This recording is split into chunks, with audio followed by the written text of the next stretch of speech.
Efesios 5, 22 al versículo 9 del capítulo 6. Dice así. Voy a leer desde el versículo 21 para el contexto. Dice: someteos unos a otros en el temor de Dios. Las casadas estén sujetas a sus propios maridos como al Señor, porque el marido es cabeza de la mujer, así como Cristo es cabeza de la iglesia, la cual es su cuerpo y Él es su Salvador. Así que, como la iglesia está sujeta a Cristo, así también las casadas lo estén a sus maridos en todo. Maridos, amad a vuestras mujeres, así como Cristo amó a la iglesia y se entregó a sí mismo por ella, para santificarla, habiéndola purificado en el lavamiento del agua por la palabra, a fin de presentársela a sí mismo una iglesia gloriosa, que no tuviese mancha ni arruga ni cosa semejante, sino que fuese santa y sin mancha. Así también los maridos deben amar a sus mujeres como a sus mismos cuerpos. El que ama a su mujer, a sí mismo se ama. Porque nadie aborreció jamás a su propia carne, sino que la sustenta y la cuida, como también Cristo a la iglesia, porque somos miembros de su cuerpo, de su carne y de sus huesos. Por esto dejará el hombre a su padre y a su madre, y se unirá a su mujer, y los dos serán una sola carne. Grande es este misterio, mas yo digo esto respecto de Cristo y de la iglesia. Por lo demás, cada uno de vosotros ame también a su mujer como a sí mismo, y la mujer respete a su marido. Hijos, obedeced en el Señor a vuestros padres, porque esto es justo. Honra a tu padre y a tu madre, que es el primer mandamiento con promesa, para que te vaya bien y seas de larga vida sobre la tierra. Y vosotros, padres, no provoquéis a ira a vuestros hijos, sino criadlos en disciplina y amonestación del Señor. Siervos, obedeced a vuestros amos terrenales con temor y temblor, con sencillez de vuestro corazón, como a Cristo, no sirviendo al ojo como los que quieren agradar a los hombres, sino como siervos de Cristo, de corazón, haciendo la voluntad de Dios, sirviendo de buena voluntad como al Señor y no a los hombres, sabiendo que el bien que cada uno hiciere, ese recibirá del Señor, sea siervo o sea libre. Y vosotros, amos, haced con ellos lo mismo, dejando las amenazas, sabiendo que el Señor de ellos y vuestro está en los cielos, y que para Él no hay acepción de personas. ¿Sí? Oramos, hermanos, una vez más. Señor, pedimos tu ayuda en esta mañana para acercarnos a tu palabra, para que en nuestros corazones, Señor, no haya orgullo, no haya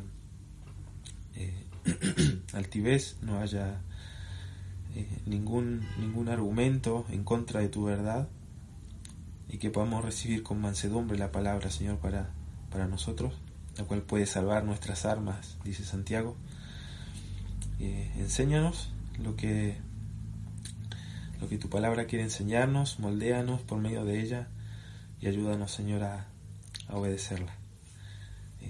Abre nuestros corazones, nuestro entendimiento, haznos, Señor, receptivos a ella. Ayúdame también a ser claro en la exposición. Te pedimos en el nombre de Jesús. Amén. Bien, entonces, en este pasaje Pablo nos describe, ¿sí?, 3 áreas en las que los creyentes están llamados a someterse. Y la idea que creo que refleja este pasaje es que los creyentes se someten unos a otros como un reflejo de su propio sometimiento al Señor. ¿Sí? Y un poco para introducir esta sección, siempre es importante, y lo repetimos, el contexto. Yo mencioné en el estudio pasado, estuvimos hablando acerca del andar sabio a partir del versículo 15, y estas dos secciones están íntimamente relacionadas. Pablo lo que hace en los versículos que acabamos de leer es una aplicación práctica del versículo 21, cuando dice: someteos unos a otros en el temor del Señor. Ahora, recordemos que este versículo, el Efesios 5:21, era una forma en la que los creyentes permitían la llenura del Espíritu. Pablo les había ordenado ser llenos del Espíritu y enumeró una serie de características por medio de las cuales ellos permitían la llenura del Espíritu. Pero a su vez la llenura del Espíritu era una de las formas en la que el creyente mantenía un andar sabio.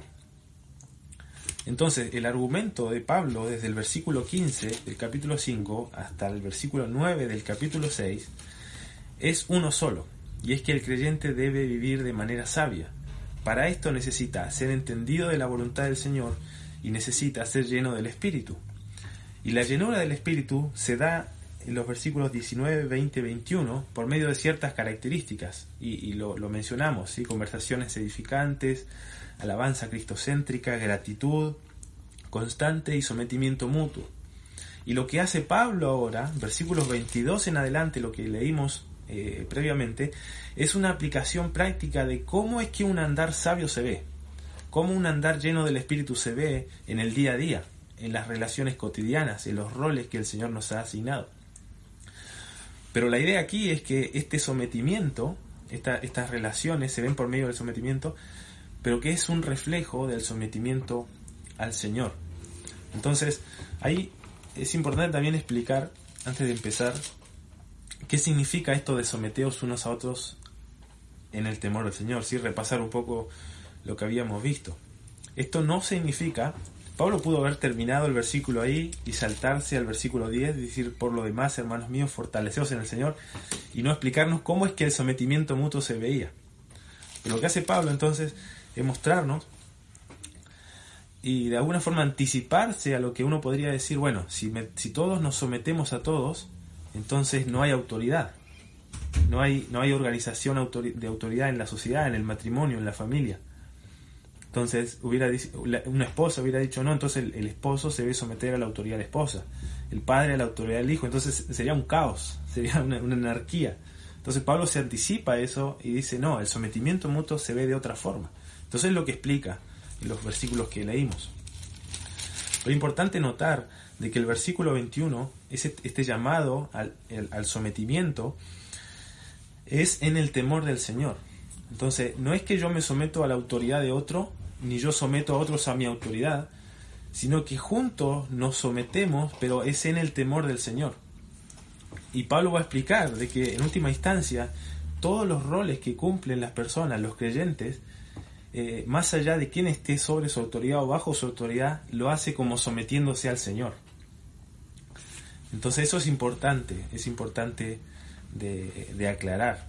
El llamado del sometimiento del creyente es un llamado a someterse a sus responsabilidades hacia otros, ¿sí? Eso es lo que vamos a ir explicando en cada uno de estos versículos, ¿sí? Que vamos a organizarlo en tres pares, tres áreas, como mencioné, de las cuales los creyentes son llamados a someterse. Y lo primero que Pablo ve y describe es en el matrimonio, en esposos y esposas, luego entre padres e hijos, y luego entre siervos y amos, ¿sí? Y primero se dirige a las esposas. Dice el versículo 22, las casadas estén sujetas a sus propios maridos como al Señor. Vamos a notar ahora en estos versículos, a medida que leemos, que Pablo se dirige siempre al que está bajo autoridad y luego al que está sobre la autoridad de esa persona. Primero la esposa, luego el esposo. Primero el hijo, después al padre. Primero al siervo, después al amo. Y a todos los que están llamados a someterse, están llamados a someterse al Señor. Las casadas, dice, estén sujetas a sus propios maridos como al Señor. Eso es importante notar. Y ahora la idea de esta sujeción, de esta acción en la que Pablo describe,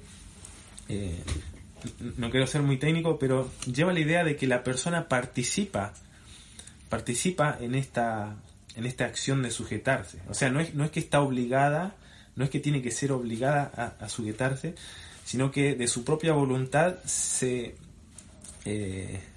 de alguna forma se compromete a participar en esta acción. Entonces la casada debe estar es ella misma participando en sujetarse a sus propios maridos como al Señor. Ese es el rol de la esposa, que lo lleva a cabo como un reflejo de su sometimiento al Señor. Entonces, el argumento de Pablo en toda esta sección es que el rol que debe cumplir, lo debe cumplir como un sometimiento al Señor. Y luego el versículo 23 nos da Pablo la razón de por qué la esposa se debe someter a su esposo. Y nos dice, porque el marido es cabeza de la mujer, así como Cristo es cabeza de la iglesia, la cual es su cuerpo y Él es su Salvador. Entonces Pablo nos explica simplemente de que la razón por qué la mujer se debe someter es porque el marido es cabeza en el matrimonio. No es que la mujer se debe someter a todos los hombres, no es que todas las mujeres son inferiores a los hombres y deben someterse a la autoridad de los hombres, no dice eso. Dice que en la relación matrimonial la esposa tiene un rol de sumisión al esposo y el esposo de autoridad a su esposa, así como Cristo es cabeza de la iglesia, la cual es su cuerpo y Él es su Salvador. Y Pablo va a describir del versículo 22 al 33 constantemente esta analogía entre el matrimonio y la relación de Cristo y la iglesia. Y es hermoso cómo ilumina una cosa a la otra. Mucho de lo que vemos en el Evangelio nos ilumina nuestras relaciones, o aquellos que están casados iluminan cómo deben ser estas relaciones, y lo que vimos también, los que viven en esta relación de matrimonio, también debe iluminar otros aspectos del Evangelio que a veces desconocemos. Entonces Pablo dice, bueno, las mujeres estén sujetas a sus propios maridos, porque el marido es autoridad, es la cabeza en el matrimonio, así como Cristo es cabeza de la iglesia. Y luego el versículo 24 añade como una especie de ejemplo, dice así que como la iglesia está sujeta a Cristo, así también las casadas lo estén a sus maridos en todo. Entonces, de alguna forma, la iglesia, el matrimonio, mejor dicho, en esta sección, vamos a ver que lo que hace es ilustrar la relación de Cristo y la iglesia. Y ahora quizás suena como no quiero decir una herejía, ¿no? Pero yo pensaba, qué hermoso ver cómo el Señor nos da medios para conocer más del Evangelio. Por ejemplo, nos da el bautismo y que nos representa la muerte y la resurrección con Cristo, nos da la cena que nos representa el sacrificio de Cristo. Yo creo que nos da el matrimonio para eso, para mostrarnos y dejarnos un símbolo visible de cómo es la relación de Cristo y su iglesia, de cómo es el Evangelio, cómo es este amor sacrificial que Cristo tuvo por su esposa, por su iglesia. Ahora quiero explicar que el mandato a la esposa es de someterse a su esposo, pero quiero explicar qué es lo que no significa el sometimiento. Este sometimiento no significa, y esto es importante, no es un llamado a la obediencia total. Pablo está describiendo un rol que abarca muchas cosas, ¿no? El sometimiento. Pero no es como el rol del hijo que debe obedecer al padre, como si su rol fuera solo de obediencia. No está diciendo eso con la esposa, así que no es un llamado a la obediencia total. No es que la esposa es una especie de siervo del esposo, simplemente cumple un rol de sometimiento. Puede incluir y puede quizás no incluir la obediencia. El sometimiento no hace al esposo un amo y no hace al esposo entonces una sierva. Por tanto, no impide a la esposa que pierda su identidad y su rol como mujer, como esposa y como madre. No es como una anulación de la identidad de la mujer. No significa que la esposa pierda su derecho a hablar o a que las decisiones se tomen unilateralmente. No implica que la mujer deba estar dispuesta tampoco a sufrir abuso emocional, verbal o físico. Nada de esto tiene que ver con el sometimiento. Es simplemente cumplir un rol que debe... Obviamente hay como niveles de autoridad y simplemente quiero ser sencillo para explicar cómo funciona.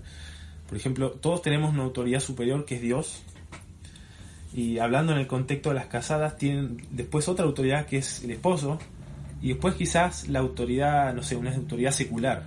Entonces la Biblia nos manda a someternos a nuestras autoridades terrenales. Bueno, ¿hasta qué punto yo obedezco a esa autoridad terrenal?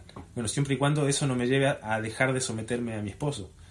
Bueno, ¿hasta qué punto yo entonces después someto a mi esposo? Bueno, hasta que eso no me lleve a dejar de someterme a Dios. Entonces hay como una cadena de autoridades donde uno se puede mover, por así decirlo. Entonces la esposa va a estar sometida al esposo, siempre y cuando esto no implique desobedecer a Dios, pecar contra Dios, que no implique tampoco un asunto de conciencia, que no implique tampoco ayudar o permitir que al esposo no se caiga en tentación o en pecado, etcétera. Entonces hay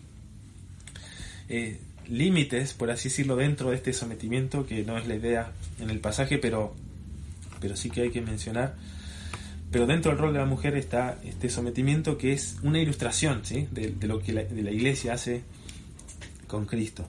Entonces la mujer, al cumplir su rol, ¿sí?, recordemos que Pablo está ordenando el sometimiento mutuo. Este sometimiento mutuo, en el rol de la esposa, se da en el sometimiento al esposo, como un reflejo de su sometimiento a Cristo, que es lo que dijo en el versículo 22, someteos a vuestros esposos como al Señor. Ahora se dirige al esposo, versículo 25, y dice: maridos, amad a vuestras mujeres, así como Cristo amó a la iglesia y se entregó a sí mismo por ella. Interesante que, y este era como el punto quizá a descubrir, cómo es que si va a haber el sometimiento, la sumisión de aquellos que están en autoridad. Entonces, si la sumisión mutua significara que todos somos autoridades de todo, entonces el versículo hubiera dicho otra cosa acá: el esposo sometiéndose también a la esposa, pero no lo dice. Tampoco dice que el esposo debe ejercer su autoridad sobre la esposa. Tampoco dice eso. Dice que el esposo debe amar a sus esposas, así como Cristo amó a la iglesia. Entonces el esposo se somete, por así decirlo, a la esposa al cumplir su responsabilidad como esposo de amar a la esposa como Cristo amó a la iglesia. Ahora esto es tremendo, porque yo pensaba, no sé, bueno, yo no estoy casado todavía, pero las esposas, de alguna forma, las que son esposas acá, de alguna forma es posible, ¿sí? O sea, no es imposible de que se sometan a sus maridos. No es como que, qué imposible hacer esto. Pero piensen los esposos, la enormidad de este mandamiento de amar a vuestras esposas como Cristo amó a la iglesia. Piensen en lo lejos, de alguna forma, que estamos de cumplir esto. Y de alguna forma es imposible imitar la calidad del amor de Cristo por su iglesia, pero creo que lo que Pablo está haciendo acá es un llamamiento a imitar la naturaleza del amor de Cristo por la iglesia. Y describe que Cristo amó a la iglesia, y ¿qué hizo? Se entregó, versículo 25, se entregó a sí mismo por ella. Y los versículos 26 y 27 describen el propósito. Entonces es interesante que Pablo nos da acá el propósito de por qué Cristo se entregó por ella, como una muestra de su amor. Porque quiere motivar a los esposos a amar a sus esposas con este mismo propósito. Y dice el versículo 26. Fíjense Pablo cómo enfatiza esta idea de la limpieza, que Cristo amó a la iglesia, se entregó a sí misma para santificarla. Y fíjense cómo repite distintas palabras para enfatizar esto. Dice: para santificarla, habiéndola purificado en el lavamiento del agua por la palabra. Versículo 27, a fin de presentársela a sí mismo una iglesia gloriosa, que no tuviese mancha, ni arruga, ni cosa semejante, sino que fuese santa y sin mancha. ¿Ve cómo repite Pablo la idea de limpieza, que fuera pura, gloriosa, santa, sin mancha, sin arruga, santificarla? Cristo amó a la iglesia, no porque la iglesia fuese perfecta, no porque la iglesia fuese sin pecado, no porque la iglesia merecía de alguna forma ese amor, sino porque era todo lo contrario. Y ese es el amor que Pablo está exhortando a los esposos a imitar, y es amar a las esposas, entregando su vida por ellas, a pesar muchas veces del pecado que está en las esposas. Y de hecho, eso no debería ser una traba para amar sacrificialmente, porque el propósito de Cristo, el amor de Cristo, la naturaleza del amor de Cristo, fue un amor santificador. Y eso es tremendo, porque Pablo, o lo que el versículo de alguna forma implica, es que para los esposos de un tiempo a esta parte, si han amado de esta forma a la esposa, implica que la esposa debió haber crecido en santidad.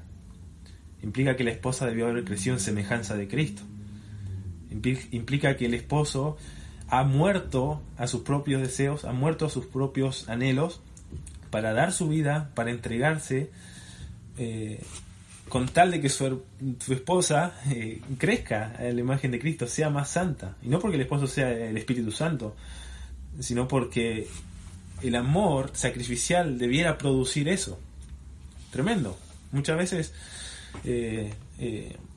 bueno, no tengo muchos casos cercanos, pero siempre, y porque pasa en todas las áreas, no solamente en el matrimonio, de que siempre en conflictos, lo que sea, siempre uno acusa, no, pero es que el otro hizo esto, es que el otro hace esto. Y si fuera eso, Cristo no nos hubiera salvado.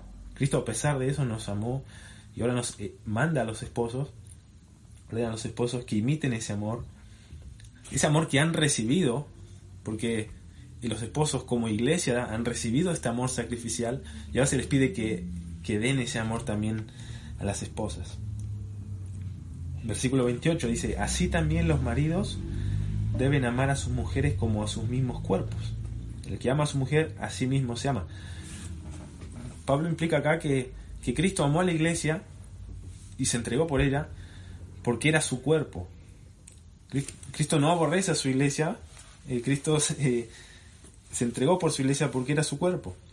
Por eso dice, así también los maridos, así también como Cristo amó de esta forma a la iglesia, así también los maridos deben hacerlo a sus mujeres como a sus mismos cuerpos.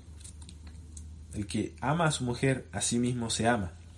Y versículo 29 explica, porque nadie aborreció jamás a su propia carne, sino que la sustenta y la cuida, como también Cristo a la iglesia. Si el marido ama a su mujer como a su mismo cuerpo, la va a sustentar y la va a cuidar, así como Cristo a la iglesia. ¿Y por qué Cristo sustenta y cuida a la iglesia? ¿Por qué Cristo no aborrece a la iglesia? ¿Por qué Cristo ama a la iglesia? ¿Por qué Cristo se entregó por la iglesia?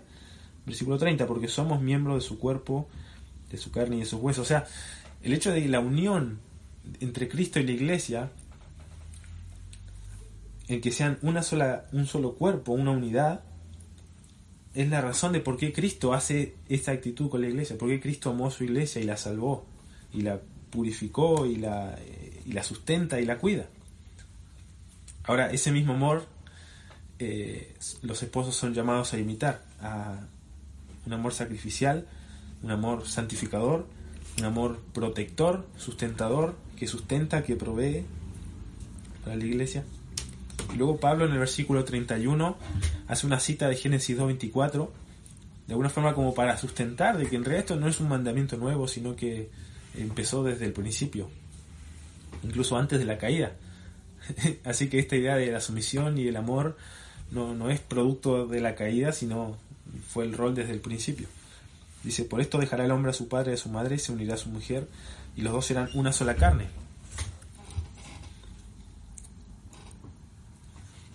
Entonces, esta idea de unidad en el matrimonio, de una sola carne, de un mismo cuerpo, surge y viene desde el mismo Génesis. Y por eso debe estar este amor en los esposos. Y luego el versículo 32, Pablo hace una interpretación del versículo 31, que es Génesis 2:24, dice, grande es este misterio, mas yo digo esto respecto de Cristo y de la iglesia. Pablo interpreta de que Génesis 2:24 en realidad estaba apuntando hacia Cristo y a la iglesia. Como Cristo, el marido que deja a su Padre Celestial para unirse a su esposa. Y ahora el esposo es llamado a imitar lo mismo, y a imitar ese amor, como un reflejo, como una representación del amor de Cristo por la iglesia. El versículo 33 hace una conclusión final, dice, por lo demás, cada uno de vosotros ame también a su mujer como a sí mismo, y la mujer respete a su marido. Entonces, en esta sumisión mutua a los que los creyentes estamos llamados dentro del matrimonio, cada uno cumple su rol como una especie, como un reflejo de su sometimiento al Señor. Las casadas se someten al Señor al someterse a sus maridos, los esposos se someten al Señor al amar a sus maridos. al cumplir con su rol y con sus responsabilidades en los roles que cada uno desempeña. Versículo 1 del capítulo 6 ahora introduce esta segunda área, que es entre padres e hijos. Se dirige otra vez primero a aquellos que están bajo autoridad, a los hijos. Dice: hijos, obedeced en el Señor a vuestros padres, porque esto es justo.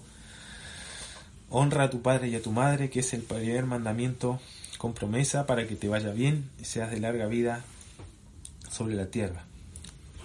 A diferencia de la esposa, el hijo le es llamado a obedecer, ¿sí?, en el Señor a vuestros padres, porque esto es justo. Y cita el pasaje de ahí de Deuteronomio, diciendo: honra a tu padre y a tu madre, que es el primer mandamiento con promesa. Ahora hay un poco de discusión en cuanto a qué se refiere esto de que te vaya bien y seas de larga vida sobre la tierra, de por qué Pablo cita este versículo.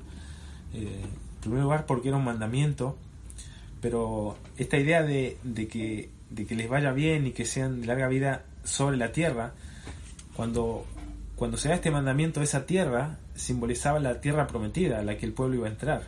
De hecho, el versículo en Deuteronomio dice: te vaya bien sobre la tierra que Jehová tu Dios te da. Entonces, no significa que también que nosotros nos va a ir todo bien en nuestra vida terrenal acá. De hecho, la obediencia en aquel entonces, en aquel pacto que se encontraba Israel con Dios, pacto en el que nosotros no estamos, era un pacto condicional que dependía de la obediencia del pueblo. Cuando el pueblo obedecía, le iba a ir bien. Cuando el pueblo desobedecía, le iban a venir maldiciones y lo que le pasó en el exilio y todo eso, etcétera. Pero la idea que de alguna forma uno puede rescatar de este versículo es que un hijo, ¿sí?, un hijo que está que ha desarrollado un carácter obediente, que ha desarrollado un carácter honroso a sus padres, es un hijo que se ha ejercitado en la disciplina. Y ese tipo de vida, ese tipo de carácter, de alguna forma no siempre, pero le va a ir mejor que a un hijo indisciplinado, que a un hijo desobediente, que a un hijo que no honra a sus padres. Y por otro lado, esta idea de obedecer al Señor y de honrar a los padres es el primer paso para que el hijo obedezca y honre al Señor. Entonces, la obediencia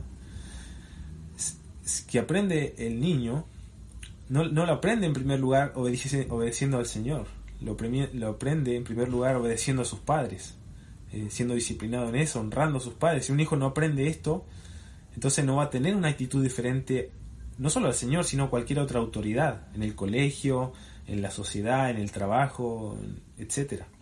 Entonces, este era un mandamiento de alguna forma que tiene, bueno, todos estos mandamientos tienen de alguna forma fruto o implicaciones mucho más grandes, más allá del contexto donde está. Pero este es el rol de los hijos, que lo hacen en el Señor, o sea, obedecen a sus padres como un reflejo de su sometimiento al Señor. Y ahora se dirige a los padres, versículo 4. Y vosotros, padres, no provoquéis a ira a vuestros hijos, sino criadlos en disciplina y amonestación del Señor. Ahora, esta idea de disciplina, de criadlos, lleva la idea como de alimentar, de nutrir alimentos, de nutrir o de proveer alimentos. Y no tanto la crianza como de enseñándole qué hacer, qué no hacer, sino más la idea como de alimentar, de proveer, de dar alimento, de nutrir. Esa es la idea allí. Y lo que los padres no deben hacer, obviamente, es una crianza que simplemente provoque a ira a los hijos, sino que en contraste los deben criar, los deben alimentar en disciplina o con la disciplina y amonestación del Señor. Es decir, que no es su propia disciplina la que ejercen, sino es la disciplina del Señor. Y esto puede funcionar o como un ejemplo, es decir, así como el Señor los disciplina a ustedes, con esa naturaleza de disciplina, amorosa, misericordiosa, etcétera, con gracia, así también ustedes deben disciplinar y criar a sus hijos. Pero también puede significar que la disciplina del Señor y la amonestación, que también lleva la idea como de enseñanza o instrucción, sea el instrumento con el cual los padres crían a sus hijos o alimentan a sus hijos o nutren a sus hijos. Entonces es la palabra del Señor al final la autoridad, la fuente, el instrumento por el cual los hijos deben ser criados. Y este es el rol que el padre debe cumplir. No ejercer mi propia disciplina, no enseñarle lo que yo creo que está bien, lo que yo creo que está mal, sino la responsabilidad del padre ahora es ver, bueno, ¿qué dice el Señor acerca de lo que debo enseñar y lo que no debo enseñar? Y es con esta disciplina, con esta enseñanza que debo entonces nutrir, proveer, alimentar a los hijos en la amonestación del Señor.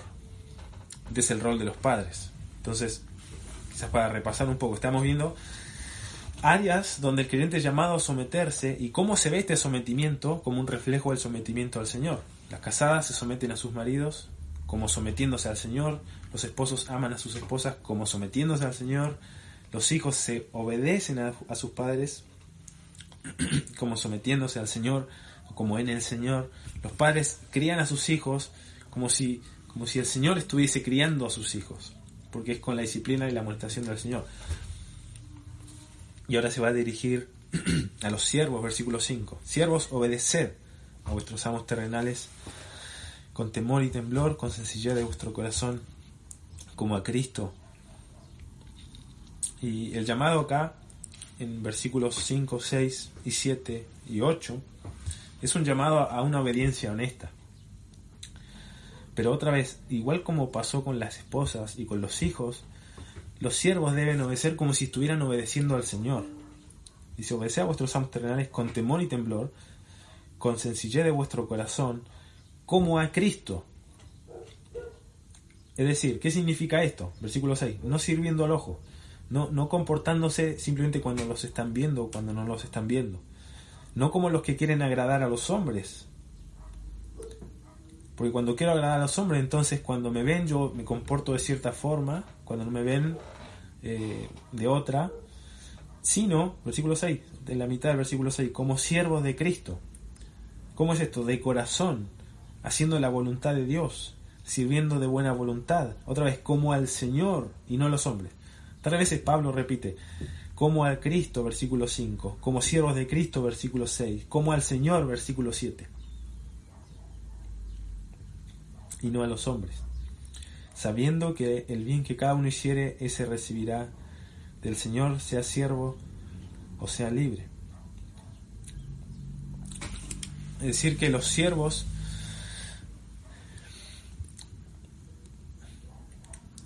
y es interesante pensar esto. Piense esto, que todos estos versículos que estamos leyendo, todas estas áreas que yo dividí en 3, esposos, esposas, padres, hijos, amos, siervos, hoy en día nosotros hacemos esto. Decimos, bueno, ahora yo estoy en mi hogar y tengo tal comportamiento. Bueno, ahora estoy en mi trabajo, tengo tal comportamiento. Ahora estoy en la iglesia, tengo otro comportamiento. Pero en el primer siglo, donde Pablo escribe estos versículos, todas estas áreas se daban en un mismo lugar.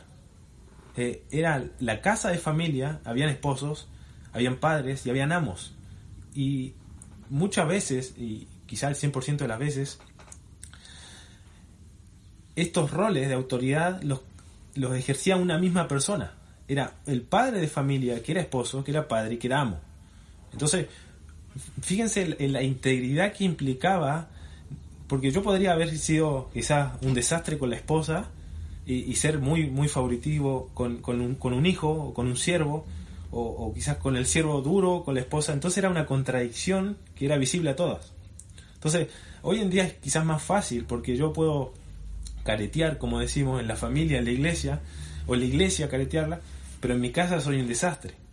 Entonces Pablo está de alguna forma integrando todas las áreas de nuestra vida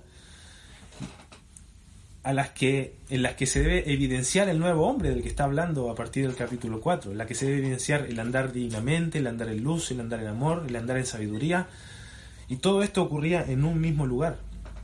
Y lo mismo para los siervos. Entonces, yo yo pensaba, ¿no? Hoy, antes cuando trabajaba, decía, uy, qué ganas quizás de poder no estar trabajando y quizás dedicado más al Señor, a hacer otras cosas que a uno le gustan. Y es como que de alguna forma categorizamos y decimos, bueno, hay cristianos como de distintas clases. Está el que está 100% dedicado al Señor, y está el que trabaja, está el que no hace nada para el Señor, entre comillas. Y Pablo está diciendo, no, o sea, vos sos siervo, pero vos estás sirviendo al Señor y tenés que ejercer tu rol de siervo como si fuera al Señor. Entonces, no hay tal cosa como, bueno, esto es secular, esto es para Dios. No, todo es para Dios. Y Pablo lo refleja acá, quizás en la parte más baja de la sociedad, que eran los siervos, los esclavos. Y hoy es difícil hacer un paralelo. No es lo mismo decir, aplicar esto a los que están en relación de dependencia, aunque hay similitudes. Pero hoy lo más cercano a un siervo es alguien que está preso, que no tiene libertad, que está de alguna forma esclavo a un sistema, ¿no? Que no tiene independencia. Eso es lo más cercano a lo que podemos asociar a un siervo. Pero ahora obviamente rescatamos el principio, y claro, hoy a los que están en relación de dependencia, de alguna forma transforma la forma en la que vemos el trabajo, y que debe ser como si fuera para el Señor. Pues no está sirviendo al Señor, no está sirviendo a los hombres, no está sirviendo al ojo, no está agradando a los hombres, sino al Señor. Entonces nuestra perspectiva del trabajo debe cambiar, y no debemos verlo como algo secular o algo profano, sino algo igualmente santo, como el pastor que trabaja al tiempo completo y se dedica al Señor, o como la persona que tiene un kiosco y el tiempo no le da para hacer otra cosa. Entonces, en cualquier rol donde estemos, seamos hijos, seamos padres, esposos, esposas, amos o siervos, lo debemos hacer como para el Señor, en el rol donde estamos. Y es tremendo como Pablo no hace un llamado a romper con la estructura social de aquella época. Había esclavitud, era legal. Hoy quizás en nuestra perspectiva es muy distinta a esto. Había de alguna forma un predominio en la autoridad del hombre en la sociedad, en la autoridad del padre sobre el hijo. Y Pablo no llama a las personas a rebelarse contra eso. No llama a las esposas a rebelarse contra el patriarcado, contra el machismo, que posiblemente existía. No llama a los hijos a rebelarse contra los padres duros, hipócritas, ni a los esclavos a rebelarse contra los amos que los oprimían. Pablo en ninguna parte del Nuevo Testamento manda a los cristianos a rebelarse contra las estructuras sociales en las que están envueltos, pero sí hay una actitud contracultural en cómo el creyente vive dentro de esa estructura social en la que está. Y de esa forma el esclavo no le dice, no, mira, tenés que pelear por tu libertad porque ahora todos somos libres en Cristo. No, le dice, sometete a tu amo como si fuera Cristo. Y eso es contracultural. Y que el esposo ame a la esposa como Cristo amó a la iglesia es contracultural. Y que la esposa se someta al esposo como la iglesia a Cristo es contracultural. Entonces muchas veces pensamos que las estructuras sociales son el problema, y el problema no, el problema es nuestro corazón. Y aún en medio de eso, Pablo nos dice que podemos vivir honrando al Señor, sirviendo al Señor, de buena voluntad, agradando al Señor, etcétera, sabiendo que el bien que cada uno hiciere, ese recibirá. Entonces, ya sea amo, ya sea libre, sea esposo, sea hija, cualquier rol que el Señor te haya puesto hoy no es contra la voluntad del Señor. Y ahí, en el rol donde Él te ha puesto, debes servir al Señor con alegría, sabiendo que el bien que hicieres, la buena obra que hicieres, cómo te comportares, recibirás recompensa del Señor. Y vosotros, amos, versículo 9, haced con ellos lo mismo, dejando las amenazas, sabiendo que el Señor de ellos y vuestro está en los cielos, y que para Él no hay acepción de personas. Otra vez algo contracultural. ¿Cómo es que los amos iban a hacer lo mismo con los siervos? Tratarlos como igual, sabiendo que para el Señor no hay acepción de personas. Eso era contracultural. El hecho de que aquellos que están o que tienen autoridad sobre otros los traten como un igual no lleva al que está sobre autoridad o al que está bajo autoridad a rebelarse. Fíjense, tratarlo como igual no lleva a que el que está en un rol bajo autoridad deje de estar en ese rol, sino lleva a la calidad del trato que yo le ejerzo a esa persona. Entonces ahora el amo puede tratar al siervo de una forma tal que no hace acepción de persona, pero que eso tampoco rompe con los roles que estaban en aquel entonces. Entonces, que haya igualdad de personas no quiere decir que haya igualdad de roles. Y hoy la sociedad se ve totalmente lo opuesto. Pero para ir concluyendo y mencionar también algo importante, Pablo está describiendo en estas características, matrimonio, familia, trabajo, podríamos decirle, cada una de estas instrucciones son la fórmula de Dios para el andar sabio. O cómo es que se ve el andar sabio. ¿Sí? Recordemos eso. Pablo, ese es el argumento de Pablo. Es una exhortación a andar sabio. Para andar sabio necesito ser entendido de la voluntad de Dios. Necesito ser lleno del Espíritu. Eso se va a ver, entre otras cosas, en el sometimiento mutuo. Ese sometimiento se va a ver de esta forma, como vimos ahora. Pero fíjense qué importante, y es imposible de que las personas obedezcan a estos versículos si no conocen la voluntad del Señor y si no son llenos del Espíritu. Es imposible. Es imposible que el esposo ame de esa forma, que la esposa se someta, que el hijo honre al padre y a la madre, que obedezcan al Señor, que los siervos obedezcan de esta forma, etc. Son mandatos imposibles de cumplir sin eso, sin ser salvo, e incluso siendo salvo sin conocer la voluntad del Señor, sin conocer el Evangelio. Fíjense que cómo influiría el Evangelio, una comprensión clara del Evangelio en mi rol en el matrimonio, y cómo influye mi experiencia en el matrimonio en mi comprensión del Evangelio. Cuando a veces a los esposos les toca descubrir pecado a las esposas, pero aún así deben amarlas, aún así deben trabajar para su crecimiento, para su santificación. ¿Acaso eso no engrandece el amor de Cristo por nosotros? ¿Acaso el comprender que, wow, el amor por mi esposa es como que cada vez más grande, porque tenés que quizás negarte más a vos, negarte tus deseos, tus anhelos, poner en prioridad a tu esposa? Y de alguna forma ves, wow, así fue el amor de Cristo también por mi vida. A tal punto de que tuvo paciencia, me amó, se entregó, me purificó de mis pecados y me presentó perfecto ante Dios. Entonces, una cosa informa a la otra y nos ayuda a entender mejor no solo los roles, sino también a Dios, al Evangelio, a Cristo, a la Iglesia. Algo importante igual para ir concluyendo en estos versículos es que fíjese qué importante, ¿no? Cuando cumplo mi rol que me corresponde, yo ayudo a que la otra persona también cumpla su rol.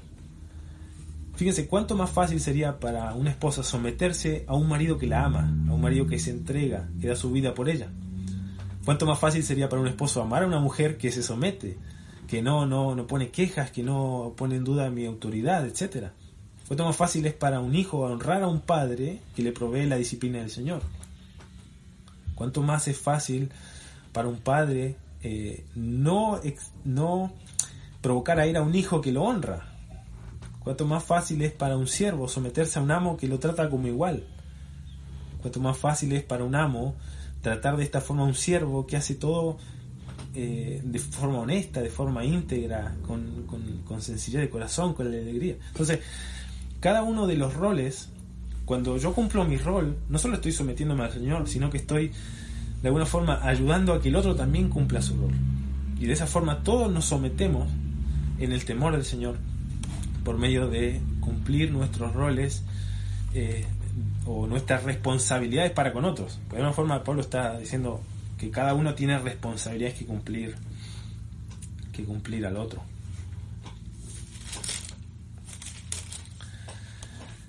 El sometimiento mutuo entonces es una de las formas, ¿sí? Para ir concluyendo, es una de las formas en que los cristianos vamos creciendo en nuestro carácter cristiano. Es una de las formas en la que vamos formando el carácter de Cristo en nosotros. Es un medio para crecer en eso. Es un medio no para crecer nosotros, para menguar nosotros y para que Cristo crezca en nosotros, Cristo sea formado. No es como una puerta acá, yo me someto una vez y ya está.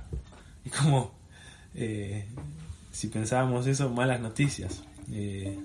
sometimiento es un estilo de vida, no es otra cosa que aplicar lo que Cristo dijo de que el que quiera ser mi discípulo tome su cruz, niéguese a sí mismo y sígame.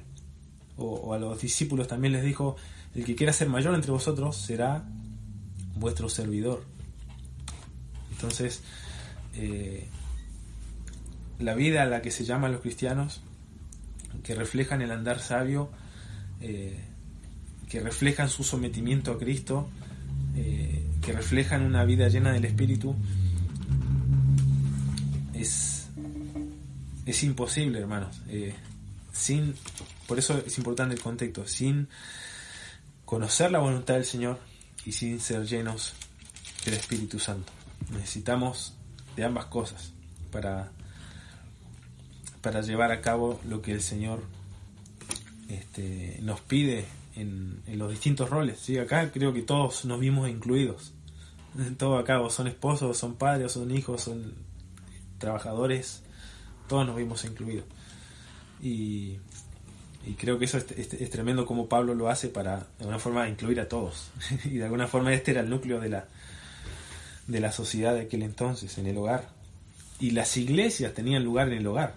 Entonces no es extraño pensar que lo que Pablo ya nos dijo antes de las canciones, de la alabanza, del hablar con salmos, de la gratitud, tenían lugar dentro del hogar. Pablo le escribe, ahora que me acuerdo, a finales de Colosenses, dice en el versículo 15 del capítulo 4: saludad a los hermanos que están en la Odisea y a Ninfas y a la iglesia que está en su casa. Entonces no es que había un lugar, por eso nosotros hoy es distinto, porque hay lugares donde es familia, iglesia, trabajo. Antes era todo como en un mismo lugar, y quizás los que eran ancianos también eran padres, eran amos, etc. Entonces, cuánto más difícil en la carne era cumplir con estas cosas. Había más fácil porque los que están en la iglesia no ven cómo son con el esposo, no ven cómo son en el trabajo. Pero fíjense la dependencia que necesitamos del Señor y la dependencia que necesitamos del Espíritu y de su palabra. Pero quizás repitiendo lo que mencioné al principio, esto simplemente el someternos unos a los otros, cumpliendo nuestros roles, sometiéndonos a nuestras responsabilidades para con otros, no es otra cosa que un reflejo de nuestro sometimiento al Señor. Entonces, si cada uno de nosotros en nuestra vida personal no tiene un sometimiento genuino al Señor, no va a poder hacer esto. No va a poder hacer esto. Y pensaba cómo, y esta última cosa, en el Antiguo Testamento la sabiduría, ¿se acuerdan cómo la describe Proverbios? Como el temor del Señor, ¿no? El principio de la sabiduría es el temor de Jehová. Y Pablo, hablándonos del andar sabio, comienza diciendo: mirad cómo andéis, que andéis sabios, y termina diciendo: someteos en el temor del Señor. Entonces, el andar sabio obviamente incluye el temor del Señor. Y es de alguna forma el núcleo, la fuente, el corazón de donde va a producirse el andar sabio y todo lo que uno hace. Si lo hace en el temor del Señor, no importa si tu esposo te ama o no te ama, vas a querer someterse porque amas al Señor y temes al Señor. Y el esposo lo mismo, va a amar a su esposa porque teme al Señor y ama al Señor.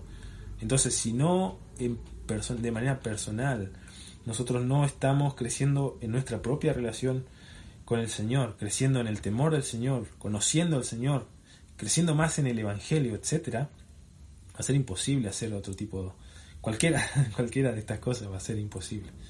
Debemos primero temer al Señor.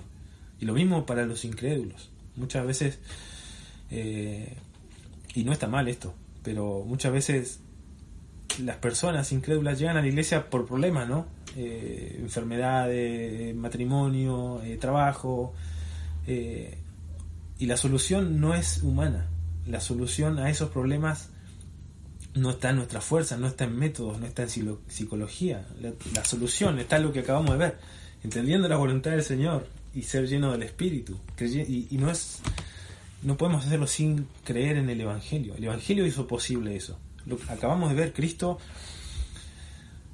amó a los hombres. Dios amó a los hombres, que dio a su Hijo para que todo aquel que en Él crea no se pierda, mas tenga vida eterna. Y esta salvación que Dios ofrece no exige que nosotros seamos perfectos, exige que nosotros confesemos nuestro pecado, confesemos nuestra corrupción, nuestra inmoralidad, y reconozcamos la perfección de Cristo, la inocencia de Cristo, la vida sin pecado de Cristo, sabiendo que Dios sacrificó a su Hijo en favor nuestro. Entonces, lo que Dios demandaba de nosotros, que era la muerte por nuestros pecados, la recibió Cristo. Entonces, cuando yo creo en el Evangelio, lo único que creo es en los méritos de Cristo a mi favor, que se me otorgan solo por medio de la fe. Y solo creer en el Evangelio y lo que eso trae, que es una vida nueva, como hemos visto en Efesios, a partir de todo Efesios, este nuevo hombre que puede andar en buenas obras, que puede andar en luz, que puede andar en amor, que puede andar en sabiduría, solamente es posible si una persona cree en el Evangelio y después vive, obviamente, a la luz de eso.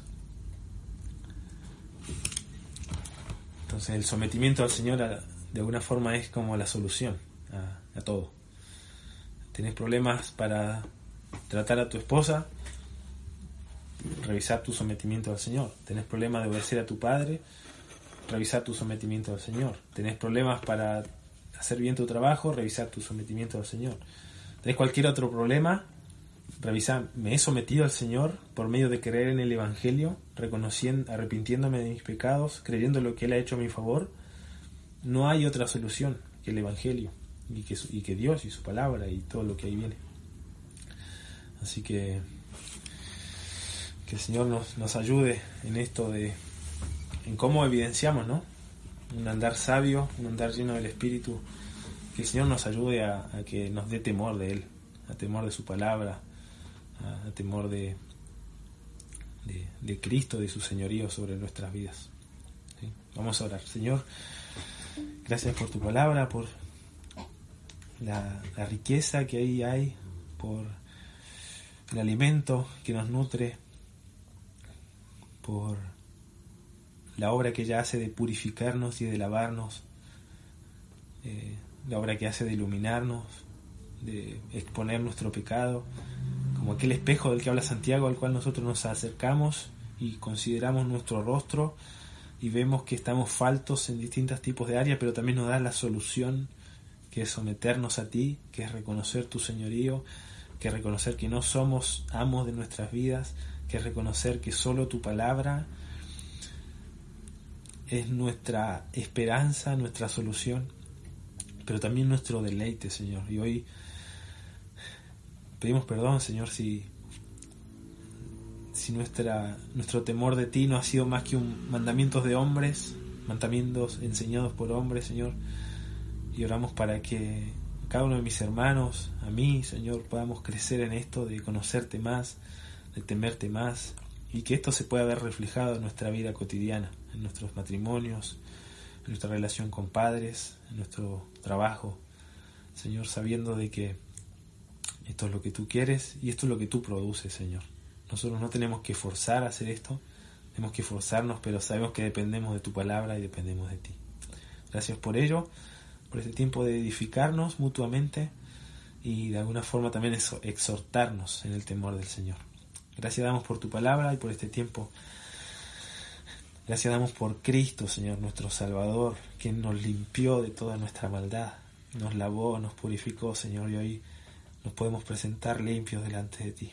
Gracias por el Evangelio, Señor, que nunca nos olvidemos de lo que tú has hecho por nosotros y como veíamos con Germán al principio, que nuestra alma pueda bendecirte, Señor.